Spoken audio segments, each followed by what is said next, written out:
Salut à tous et bienvenue sur ce podcast Atomic Leaders. Je suis Romain Tessné, je suis le fondateur de Talent Leaders, une société qui accompagne les organisations et les talents sur tous les sujets people et de leadership. Ce podcast, d'où ça vient? En fait, avec Clément Trinquart et Florent Cochet, mes associés sur Club Trust, on a lancé un podcast vidéo, le Talent Club, que je t'invite à suivre sur YouTube et LinkedIn. En faisant cet exercice, je me suis dit que ça pourrait être sympa d'avoir un format un peu plus court en audio pour interviewer des managers et des leaders du quotidien, pour documenter tous les apprentissages et puis surtout leurs best practices qui nous font avancer et justement qui nous font progresser. Et c'est là que ce podcast est né. Atomic Leader, le podcast, c'est parti. Bonjour à toutes, bonjour à tous et bienvenue dans ce nouvel épisode d'Atomic Leaders. Aujourd'hui, on reçoit Vivien. Salut Vivien. Salut Romain, merci pour l'invitation. Bah écoute, merci beaucoup. Donc pour la petite histoire, on s'est connus dans notre vie d'avant chez un assureur avec un logo rouge. Où tu étais mappé dans la direction de l'IT à l'époque. Et puis, depuis, tu vas nous raconter ça. Tu as fait un super parcours, notamment dans la cyber, mais pas que. Aujourd'hui, tu es en Suisse, mais tu as quand même des liens avec le Luxembourg par ton passé. Et puis, l'idée, c'est qu'on puisse parler un petit peu de la partie leadership, si tu es OK avec ça. Eh ben, c'est parfait. Je suis vraiment content d'être avec toi ce matin. Donc, pour me présenter peut-être en quelques mots. Donc je suis français, je viens des Vosges. Donc c'est des petites collines comme on les appelle en Suisse. Mais pour moi c'est des petites montagnes. J'ai commencé la cybersécurité quand j'étais très jeune parce que j'avais un site web qui s'est fait attaquer. Et donc du coup, j'ai voulu comprendre comment ça s'était passé. Et j'ai rejoint la gendarmerie nationale à Paris, à Rosny-sous-Bois. C'est là où j'ai vraiment beaucoup appris la cybersécurité. J'ai fini mes études à Montréal, au Canada. Et après, je suis revenu à Luxembourg. Et c'est là où j'ai fait le plus gros de ma carrière à Luxembourg. Donc à Luxembourg, j'ai commencé chez un éditeur. Donc c'était purement technique, donc comme tu l'as mentionné, sur les bases de données.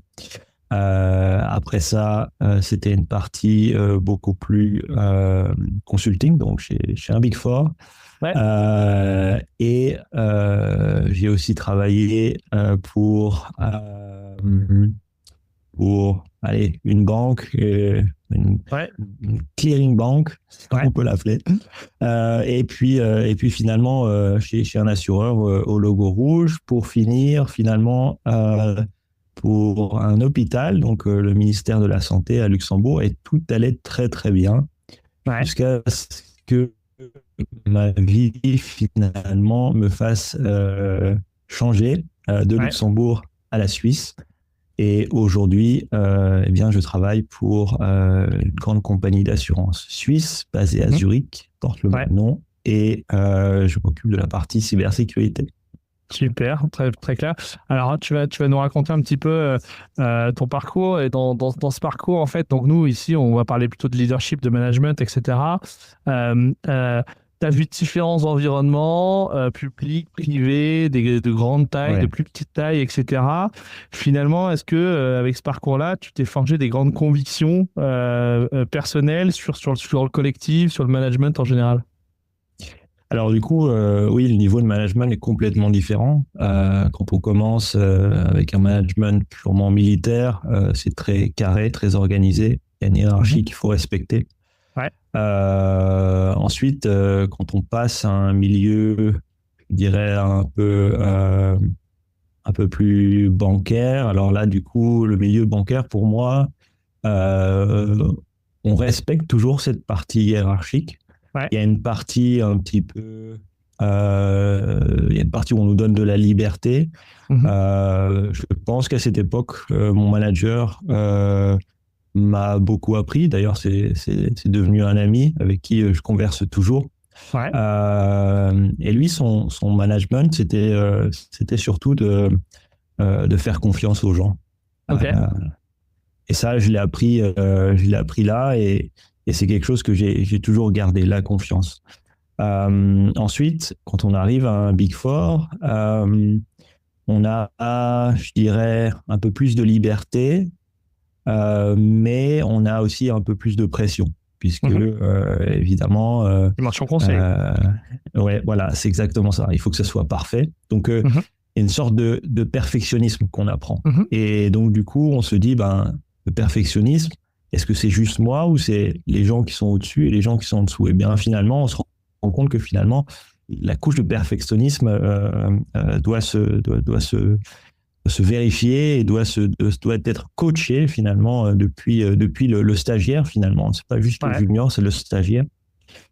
Et pour moi, un stagiaire, aujourd'hui, quand je prends un stagiaire dans mes équipes, je le considère pas comme un stagiaire. En fait, je lui donne le plus de responsabilités qu'il souhaite avoir. Et donc, du coup, j'essaie de voir jusqu'où il peut aller, en fait. Voilà. Et ça, c'est ce niveau de confiance, ce niveau de coaching, je dirais, me vient surtout du Big Four. Après, dans le milieu public, donc dans le secteur public, c'est un peu différent parce que les contraintes sont différentes aussi. Et là, du coup, on doit s'autodiscipliner pour finalement faire un travail de qualité et finalement aussi motiver les gens parce que dans le secteur public, il y a un certain nombre de personnes qui viennent, qui sont motivées, puis d'autres qui sont là depuis très longtemps.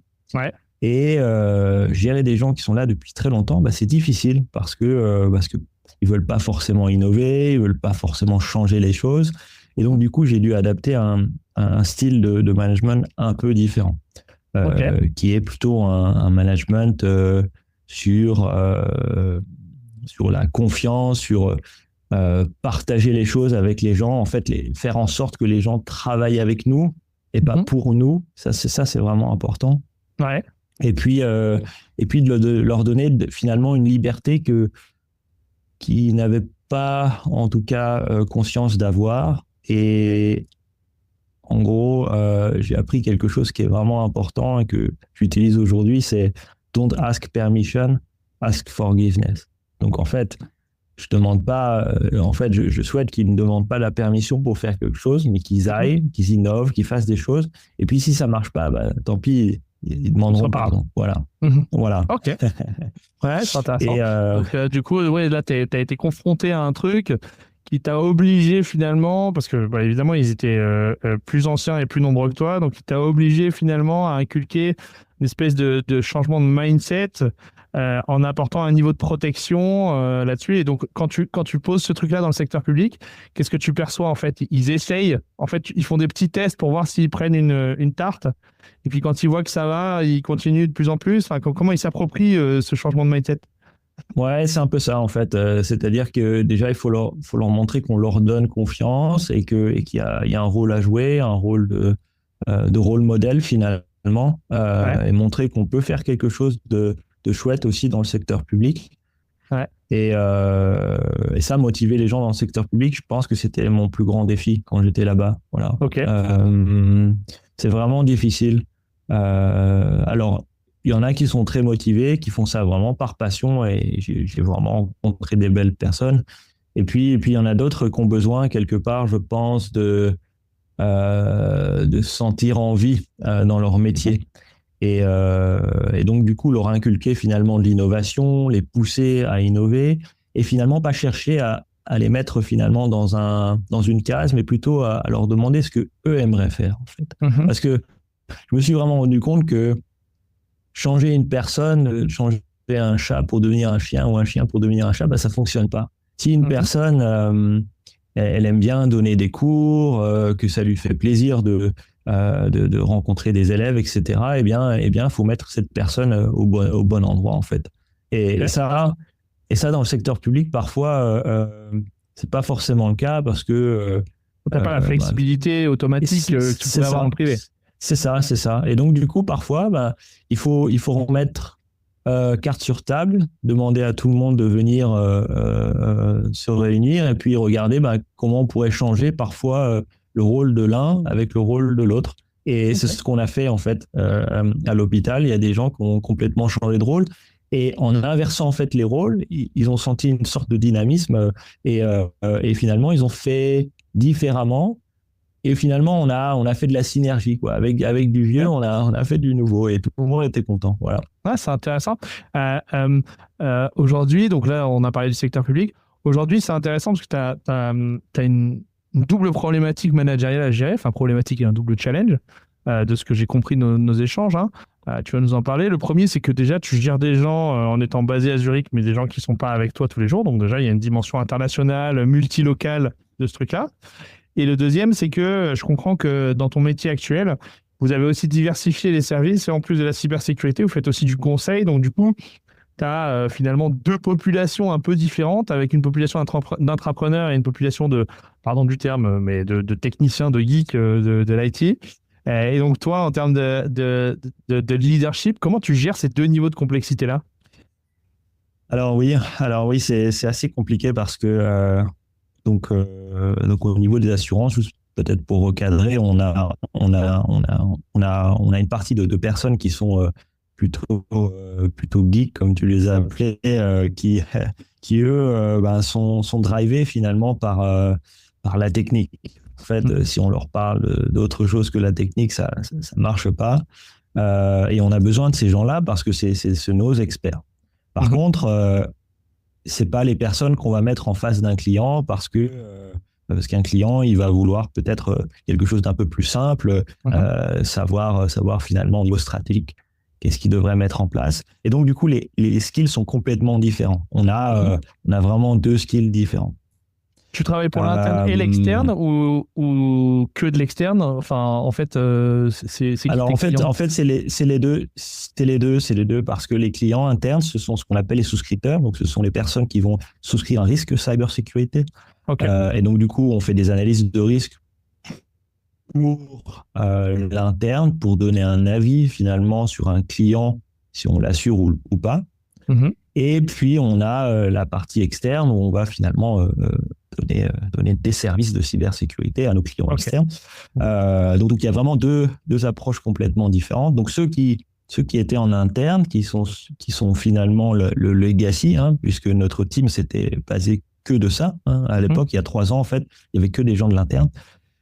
On a dû changer, donc il y a eu une grosse phase de changement, puisque ces personnes-là doivent maintenant aller vers l'externe, et on s'est rendu compte que ça ne fonctionne pas. On ne peut pas mettre des ingénieurs face à un client parce qu'ils vont parler trop technique, ils ne vont pas fédérer le client, ils ne vont pas réussir à se mettre au niveau du client, et puis finalement, ça ne les intéresse pas. Ça ne les intéresse pas de faire ça.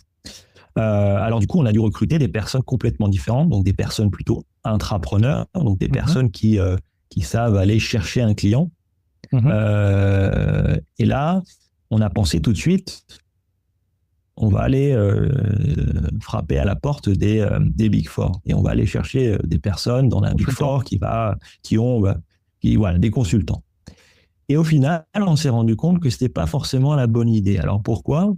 Parce qu'un consultant, en fait, dans un Big Four, il va pas forcément chercher le client parce que le Big Four, lui, il est connu pour ses services. Ouais, et donc, du coup, il a une marque, voilà. Donc, les gens viennent par défaut. Et donc, du coup, ils sont tout le temps dans une approche où ils sélectionnent finalement les clients qui viennent toquer à la porte. Ouais, ils répondent à des demandes, alors que vous deviez faire du push. C'est exactement ça, parce que nous, on est ultra connus au niveau de l'assurance. Tout le monde nous connaît, on est un des plus gros assureurs au monde, je crois que c'est le 2e plus gros assureur au monde. Et par contre, au niveau des services cyber, personne ne connaît encore. Et donc, du coup, on a cette approche où on doit aller chercher le client sur les services cyber. Et donc, du coup, il nous faut des personnes qui ont plutôt une attitude, donc pas forcément que des skills. Donc, en fait, quand moi, je fais des entretiens, j'ai dû recruter des local head of cyber un peu partout dans le monde. Alors, j'ai dû en recruter au Benelux, j'ai dû en recruter au UK, aux États-Unis, au Canada, en Asie, donc Hong Kong, Singapour, Australie. Et du coup, je me suis rendu compte que finalement, le profil qu'on recherche, ce sont des gens qui sont plutôt communicants, qui sont plutôt qui ont des valeurs, on va dire, plutôt orienté sur la communication, des personnes qui sont aussi passionnées. Donc ça, c'est aussi important pour moi. Une personne doit être passionnée. Si la personne, elle n'est pas passionnée, en fait, ça sera pas une bonne personne. Donc moi, dans ton secteur, en tout cas, la cyber, effectivement, c'est un truc pointu et il y a quelque chose qui est, en plus, comme ça évolue très vite, s'il n'est pas passionné, il sera pas à jour, quoi. Et puis, il n'arrivera pas à transmettre ce truc-là dans une posture de service. Exactement. Donc la passion, c'est vraiment ultra important. Donc en fait, je tends à rechercher des personnes, peut-être, alors c'est bien ou c'est pas bien, mais je cherche à trouver des personnes qui ressemblent aux personnes qu'on a dans l'équipe. Donc ça, c'est important. Donc tu fais du look-alike comme Facebook. Ouais, je fais du look-alike. Donc c'est des personnes qui sont malgré tout différentes, qui ont des passions, des choses différentes, mais qui sont plutôt à caractère entrepreneur, intrapreneur, qui sont passionnés, qui n'ont pas besoin forcément de beaucoup de coaching, mais plutôt de liberté. Donc je suis pas du tout même dans le micromanagement. Donc ça, c'est important.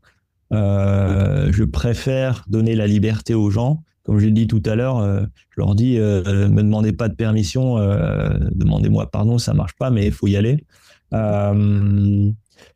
Ce sont des personnes qui sont aussi créatives et organisées. Souvent, j'aime bien les personnes en fait qui ont des skills plutôt artistiques, qui soient, je sais pas, graphistes, peintres, photographes, etc. Des choses comme ça. Ce qui t'intéresse dans les skills artistiques, c'est quoi? En fait, pourquoi ça t'envoie un signal intéressant pour ce que tu as à faire dans la cyber? Parce que c'est la créativité, c'est la façon dont on va présenter le sujet au client. Parce que y a plusieurs façons de présenter un sujet au client. Il y a la façon un peu soporifique et très technique, et là, du coup, ça marchera pas. Et puis, il y a la façon, en fait, créative, et puis ça va aussi sur les supports marketing qu'on utilise ou qu'on va faire. C'est important que ça soit beau, c'est important qu'il n'y ait pas de faute d'orthographe, c'est important que la présentation joue beaucoup finalement. Donc entre une personne, si tu veux, qui est super geek, qui est le gourou dans son domaine, mais qui ne sait pas du tout présenter les choses, et puis une personne qui connaît un peu moins, mais qui s'est bien structurée, qui s'est bien présentée, qui sait raconter des histoires, ça marche vraiment beaucoup mieux. Et ça, je le vois dès le CV, quand je reçois les CV.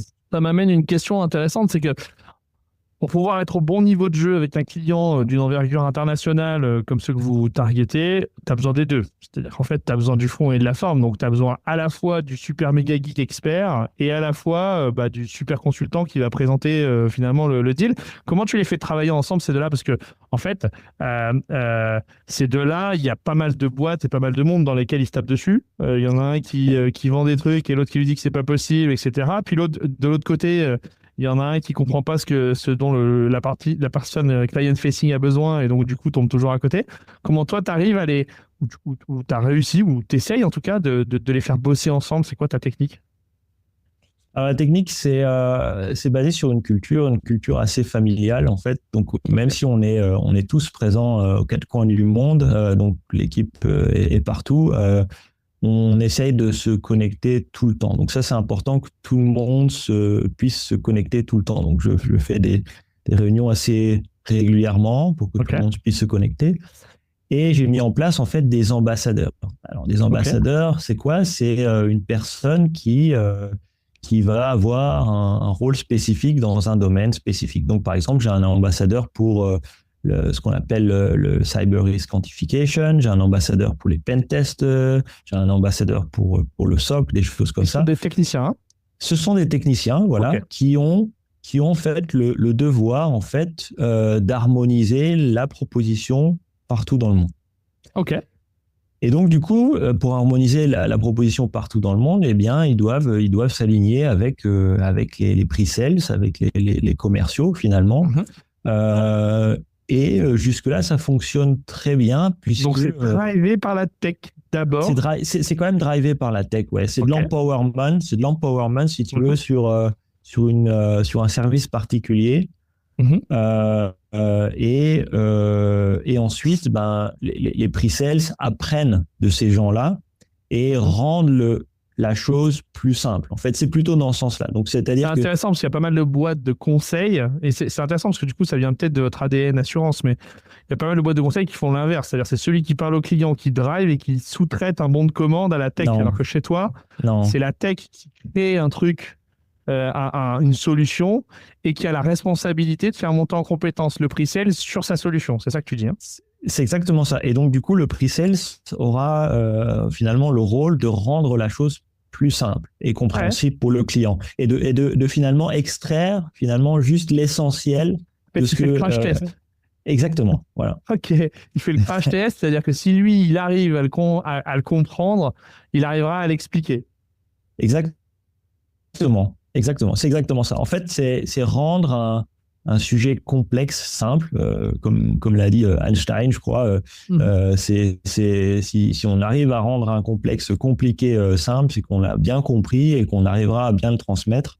Donc voilà. Donc simplicité, c'est vraiment le créneau ici. Voilà. Ok. C'est quoi ton plus gros challenge managérial du moment? Parce que j'imagine que tu fais face à plusieurs choses, c'est-à-dire il y a de la demande, enfin il y a un processus de croissance, donc avec une expansion internationale, une expansion en termes de services, etc. Et en même temps, c'est quand même un métier du risk management, c'est-à-dire que c'est un peu antinomique ces deux trucs, avec un métier qui est très risque et en même temps qui est très croissance. C'est quoi tes challenges dans ce contexte-là? Comment toi tu gères tout ça? Alors je dirais le premier challenge que j'ai, c'est un problème de culture, parce que dans tous les pays, c'est complètement différent.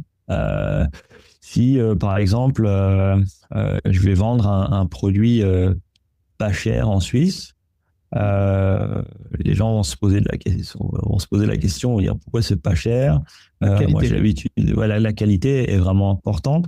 Donc, en fait, on essaie d'avoir des prix vraiment super compétitifs, mais malgré tout, les gens en Suisse, en tout cas, notamment, aiment avoir un prix, qualité, etc. Et si on va en Asie, si on fait le même prix en Asie, personne n'achètera parce qu'en Asie, il faut négocier. Et donc, en général, quand on donne un prix, à la fin, il est négocié à 70% de ce qu'on a dit au début. Voilà.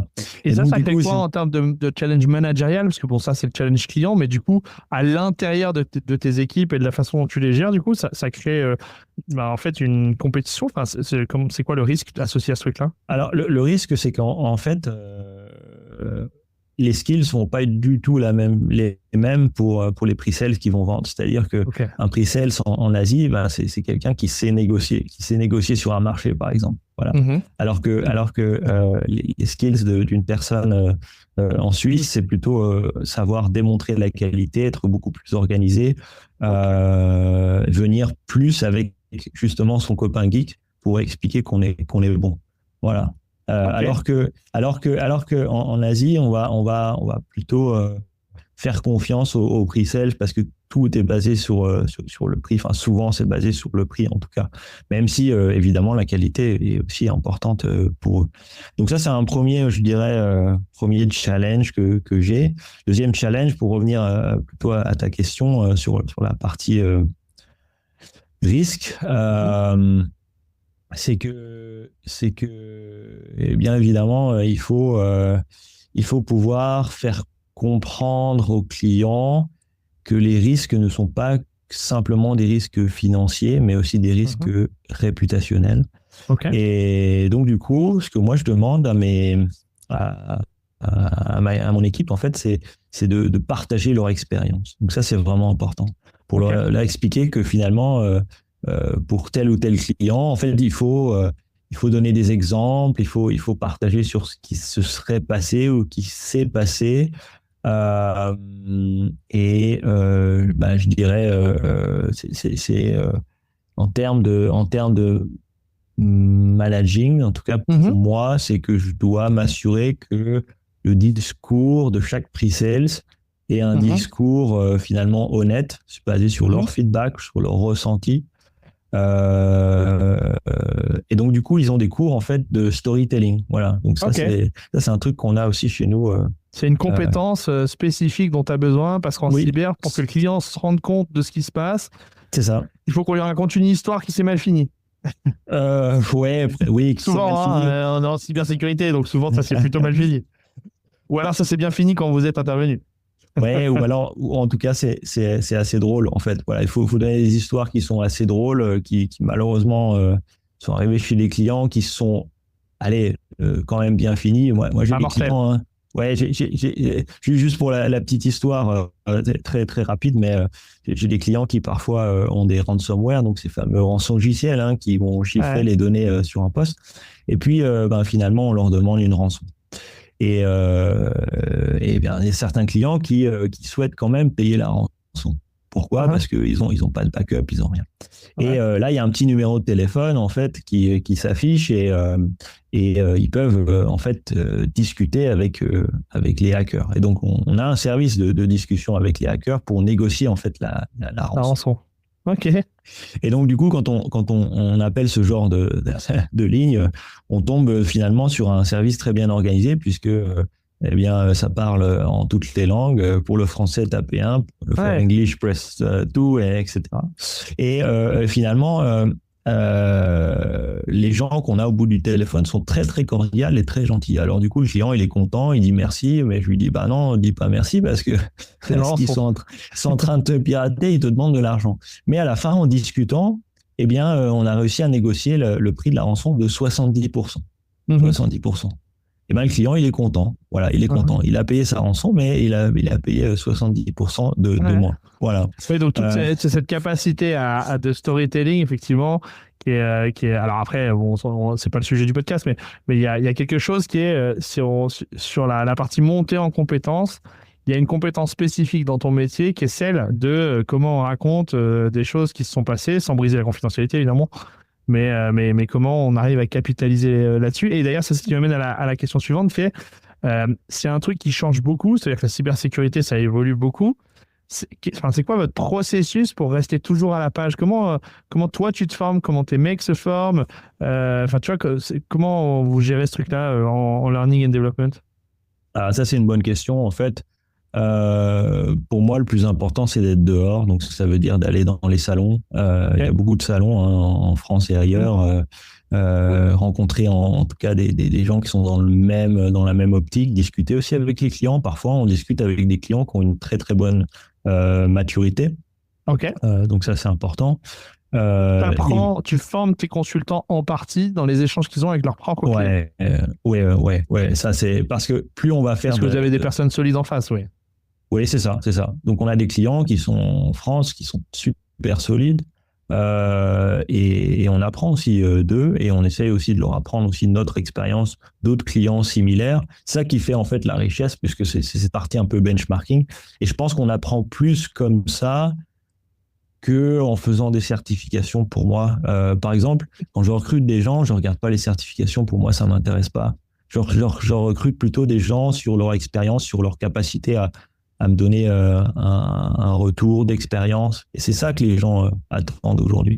Ok, c'est intéressant. Donc en fait, tu dis, il y a une course à l'assertif dans certains domaines, dont la cyber certainement, mais je me suis rendu compte avec le recul que l'exposition client à des gens d'un bon niveau est un meilleur moyen pour développer les compétences des personnes de mon équipe. Ouais, c'est exactement ça.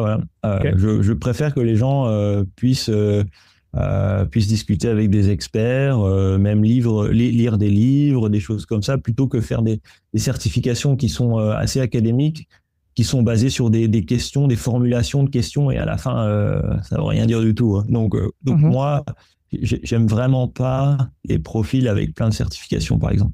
Donc voilà. Et la partie internationale, donc tu as dit tout à l'heure que tu faisais des touchpoints. Comment ça marche pour organiser ? Donc, tu as combien de personnes en tout ? Et donc dans plein de pays, et surtout, est-ce que tu as mis en place des rituels spécifiques pour justement que ça fasse une team ? Enfin, comment tu gères ce côté-là ? Alors, on est à peu près une centaine de personnes en tout. Donc, il y a des gens qui viennent de l'assurance pure, donc ceux qui faisaient les risk assessment pour nos collègues souscripteurs. On a les pre-sales. Et puis on a une troisième communauté qui sont finalement les techos, parce que on a aussi acquéri des compagnies de cybersécurité. Et donc du coup c'est trois populations différentes, je dirais. Tu les appelles communautés parce que c'est trois populations, ou tu as créé des vraies communautés entre eux, c'est-à-dire ils ont des rituels spécifiques à leur communauté type OnePoint ou des choses comme ça, ou c'est juste parce que toi tu identifies trois groupes ?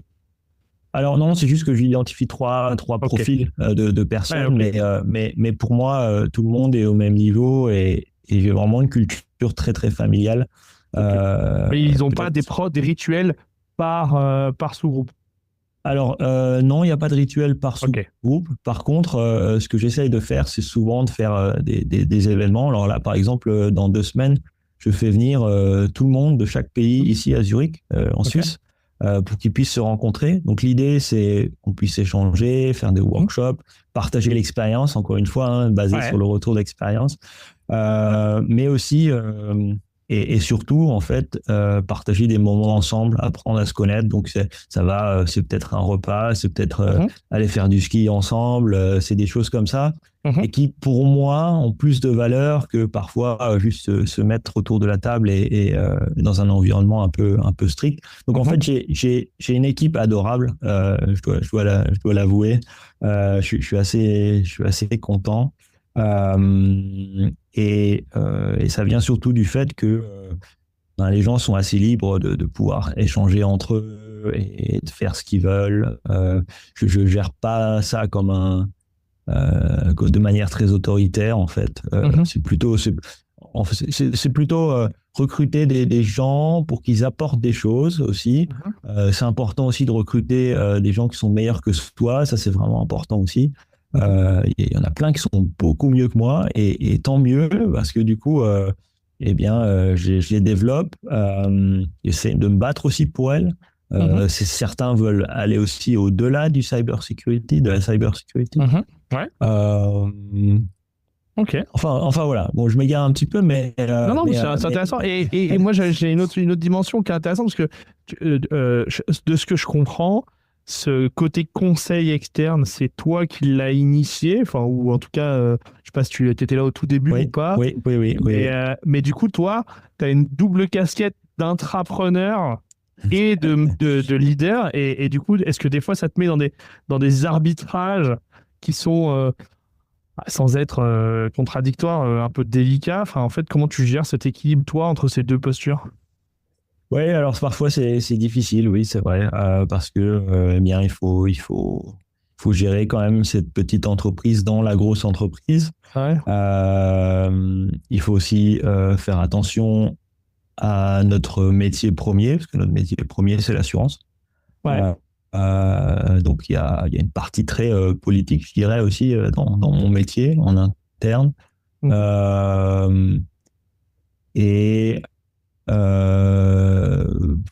Qu'est-ce que je dirais, c'est que oui, à un moment donné, il faut faire attention que chaque personne qui est dans mon équipe puisse servir aussi bien l'interne que l'externe, tout en pensant qu'il y a potentiellement un impact aussi pour l'interne, pour l'image d'assurance. Il y a des clients, par exemple, qu'on n'assurera jamais parce que ce sont dans des secteurs très spéciaux et qui sont très... Vous avez des restrictions là-dessus? On a des restrictions. On a pas mal d'assureurs ou de banques. Nous, on accompagne pas mal de gens à se former sur la client centricity. Finalement, qu'est-ce que tu mets en place pour que les gens aient cette orientation client? Parce que c'est quand même assez particulier, finalement. Tu as des gens qui étaient dans le monde du risk management avant et qui se retrouvent à devoir servir un client. Est-ce que c'est un truc qui vient assez naturellement ou est-ce que tu as des choses spécifiques que tu mets en place pour leur apprendre ce business acumen, cette client centricity? Alors, certains peuvent changer, certains peuvent développer en fait ce skill-là, mais je reste convaincu que c'est quelque chose qu'on a ou qu'on n'a pas parfois. Et donc, du coup, c'est mieux de les compléter par des personnes qui ont ce business acumen, en fait.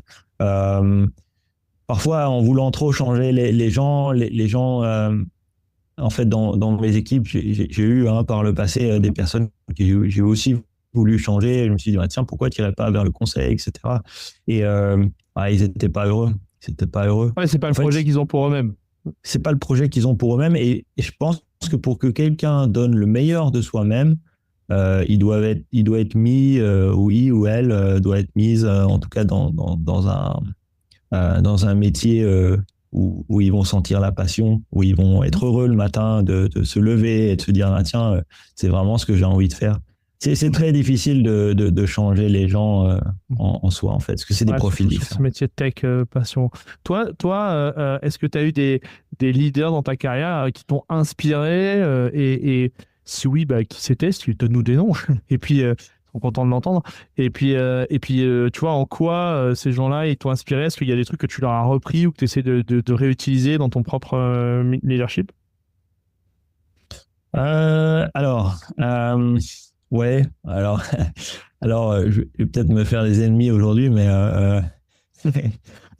un des leaders, en tout cas, et ça n'a rien à voir avec la politique, hein, vraiment, mais un des leaders pour moi, c'était à l'époque un président, Sarkozy, qui a fait beaucoup de choses pas bien, des choses bien, etc. Ouais. Et c'est une personnalité plutôt... pas forcément aimé, mais j'ai appris. Pas forcément, il peut être clivant en tout cas, mais voilà, il y a autant de gens qui doivent l'aimer que c'est ça, ceux qui ne doivent pas l'aimer. C'est ça, voilà. Donc c'était très clivant. Mais pour moi, c'était une personne qui arrivait à vraiment bien communiquer. Et donc, du coup, il arrivait à synthétiser les choses en prenant plusieurs techniques. Par exemple, la technique de l'énumération. Donc, c'est-à-dire, voilà, quand il va expliquer quelque chose, il va dire, il y a 1, 2, 3, 4, 5. Et c'était très carré. En fait, ça je trouvais ça très chouette. Il avait des techniques aussi pour pouvoir insister sur des choses. Donc par exemple, quand il disait moi, président, je ferai ça. Moi, président, je ferai ça. Moi, président, je ferai ça. Et en fait, en insistant sur des choses comme ça, c'est des choses qu'on retient plus facilement. Et ce genre de techniques-là, ce sont des techniques que j'utilise moi aujourd'hui pour mon équipe. Tu t'inspires de la communication politique c'est exactement ça, dans ton rôle. Ouais. Je m'inspire de ça. Et donc, encore une fois, hein, ça n'a rien à voir avec une appartenance politique ou autre. C'est plutôt comment un politicien va pouvoir fédérer un peuple qui est finalement pareil, hein, qui est très différent. Il y a tout dans le peuple. Et en fait, dans une entreprise, c'est pareil. Voilà. Donc, un premier leader, c'est ça. Et dans des managers que toi, tu as eu à ton contact plus directement, est-ce qu'il y en a qui t'ont appris ou transmis des choses ou impressionné dans leur façon de faire certaines choses? Oui, alors je pourrais citer mon dernier manager à Zurich, je pense, il s'appelle Jean-Pierre, voilà, Jean-Pierre, qui m'a beaucoup donné de confiance et de liberté quand je suis arrivé ici. Et en fait, il m'a dit, moi, je te laisse faire tout ce que tu veux. Par contre, si tu as besoin de moi, je serai là. Et en fait, au début, on peut se dire, il fait pas grand-chose ou autre. Mais en fait, non. Il suivait ça de très, très près. Et dès qu'il voyait qu'il y avait un truc où il pouvait m'aider ou autre, eh bien, là, il intervenait. Mais il intervenait juste au bon moment. Et pas tout le temps, en fait. Et ça, c'est quelque chose qui est vraiment importante quand on est un manager. Il ne faut pas que ce soit un manager qui soit tout le temps sur notre dos. Il faut que ce soit un manager qui soit là juste quand on a besoin de lui et qu'on sait qu'il est là si on a besoin de lui, mais qui nous fait confiance. Voilà. Et donc lui, j'ai vraiment beaucoup apprécié. Et puis un des premiers managers que j'avais à Luxembourg aussi, qui est aujourd'hui un ami, hein, Pascal. Pascal, lui, m'a appris pas mal de choses. Il m'a appris à être beaucoup plus, je pense, raisonné, à avoir moins d'émotionnel aussi dans ce qu'on a, parce que parfois on peut être très émotionnel dans le travail et puis c'est important d'être on va dire factuel, et donc il m'a appris cette partie factuelle qui est dans cybersécurité, je pense que le sang-froid est assez compatible avec le métier. C'est ça parce que moi, au départ, je suis plutôt un people manager, donc c'est plutôt émotionnel, je dirais. Je le fais beaucoup sur l'instinct et sur ce que je ressens. Mais j'arrive maintenant à répliquer, en tout cas, ce que j'ai appris de Pascal sur la partie. Écoute, c'est intéressant. On arrive à la fin de l'épisode. Moi, ce que je retiens de ce que tu as dit, c'est finalement... j'aime bien ce côté de mettre les gens en complémentarité sans forcément forcer la commande, d'aller de les mettre là où tu as besoin d'eux pour l'organisation finalement. Parce qu'effectivement, il y a cette décorrélation entre leur projet et le tien qui fait que ça va pas forcément. J'aime bien le côté. Et puis, il y a ce côté storytelling aussi, monter en compétence storytelling qui est assez intéressante sur des équipes un peu globales.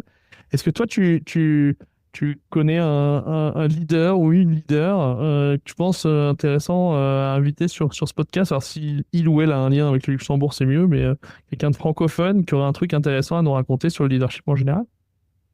Je pourrais mentionner Pascal Venier de Clearstream, Dutch Borze, justement. C'est la personne dont tu viens de parler dont je viens de parler, voilà. Okay. Je perds un peu mon français à force de parler anglais tous les jours. Je cherche mes mots, je suis vraiment désolé. Donc voilà, je dirais Pascal, voilà. Ce serait la personne que je recommanderais. Voilà. Pascal, l'invitation est lancée. Écoute, on arrive à la fin de cet épisode. Je te remercie. C'était intéressant de reconnecter et puis de voir comment finalement, d'un métier risk management au début, qu'on percevait un peu comme la police cyber, en fait, tu as réussi à transformer ça en une business unit source de profit. Et je trouve que c'est assez inspirant dans ce truc-là.